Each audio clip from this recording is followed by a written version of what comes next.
नुकत्याच छत्रपती संभाजीनगर या ठिकाणी झालेल्या कुमार महाराष्ट्र केसरीमध्ये पैलवान गुरुराज जोंधळेकर हे कुमार उपमहाराष्ट्र केसरी ठरल्यात. पैलवान काय सांगाल, किती कुस्त्या केल्यात? 4 कुस्त्या झाल्या. फायनलला कोणासोबत कुस्ती आली? शिवम डाणे.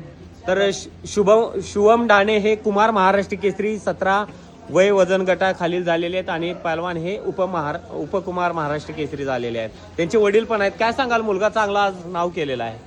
त्याचं कष्ट करून त्याच्या कष्टाचं चीज आज झालेलं आहे आणि आमच्या पण कष्टाचं चीज त्यानं करून दाखवलेलं आहे आणि येणाऱ्या भविष्यकाळात पण त्याच्याकडून चांगल्या कुस्त्या होतील हीच अपेक्षा आहे आमची. तुमच्या पट्ट्यानं नाव केलेलं आहे, तुमचा आवडता पट्टा आहे.